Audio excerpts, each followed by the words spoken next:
যদি হিন্দু মুসলমানৰ কাজিয়া নালাগে আৰু যদি সঁচাকে অসমৰ উন্নতি লাগে তেতিয়াহ'লে বেলেগ পাৰ্টি কৰি থাকি লাভ নাই। সেই পাৰ্টিটোৰ নাম হ'ল ৰাইজৰ দল। কি নাম?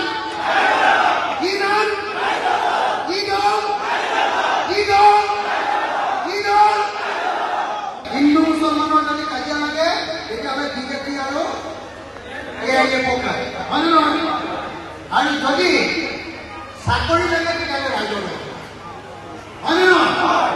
কোনটো দলক ভোট দিলে হিন্দু মুছলমানৰ সদায় কাজিয়া লাগি থাকিব? বিজেপি আৰু ইডিয়ে কয় নে নহয়? আৰু পথাৰত পানী পাবলৈ কোনটো দলক ভোট দিব লাগিব? কোনটো দলক ভোট দিব লাগিব? আৰু মাটি পট্টা পাবলৈ কোন দলক ভোট দিব লাগিব? আৰু চাকৰি পাবলৈ কোন দলক ভোট দিব লাগিব? আৰু বজাৰ পাবলৈ কোন দলক ভোট দিব লাগিব? তেতিয়াহ'লে আহক আমি সকলোৱে আজি একেলগে দেখিও হৈ এটা শপত লওঁ।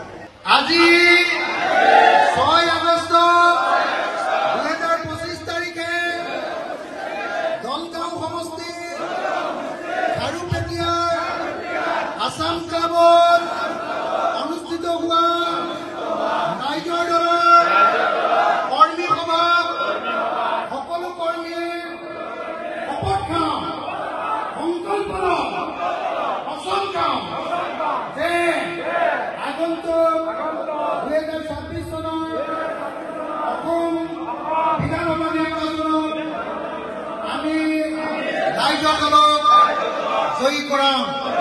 ৰাইজৰ দলৰ বিধায়ক জিকাবলৈ আমি সকলোৱে একেলগে কাম কৰিম। আমি ৰাইজৰ দলৰ চৰকাৰ গঠন কৰিম। আমি ৰাইজৰ দলৰ চৰকাৰ গঠন কৰি হিন্দু মুছলমানৰ কাজিয়া নাইকিয়া কৰি দিম। হিন্দু মুছলমানৰ কাজিয়া নাইকিয়া কৰিবলৈ ৰাইজৰ দলক ভোট দিবলৈ আমি মানুহক অনুৰোধ জনাম। ৰাইজৰ দলক ভোট দিলে কি পাব? ৰাইজৰ দলক ভোট দিলে কি পাব? ৰাইজৰ দলক ভোট দিলে কি পাব? ৰাইজৰ দলক ভোট দিলে কি পাব? ৰাইজৰ দলক ভোট দিলে কি পাব? ৰাইজৰ দলক ভোট দিলে কি পাব? ৰাইজৰ দলক ভোট দিলে কি পাম? ৰাইজৰ দলক ভোট দিলে কি পাম? ৰাইজৰ দলক ভোট দিলে কি পাম? ৰাইজৰ দলক ভোট দিলে ৰাইজৰ দলৰ কাৰণে কাম কৰিলে মাটি পাম, হয়নে? পট্টা পাম। ৰাইজৰ দলৰ কাৰণে কাম কৰিলে পথাৰত পানী পাম, হয়নে? ৰাইজৰ দলৰ কাৰণে কাম কৰিলে চাকৰি পাম।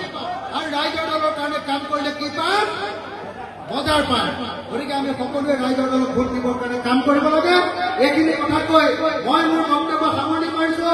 জয় অসম, জয় অসম, জয় অসম।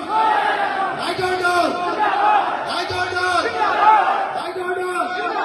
বিজেপি RSS মুৰ্দাবাদ, বিজেপি RSS মুৰ্দাবাদ, বিজেপি RSS মুৰ্দাবাদ।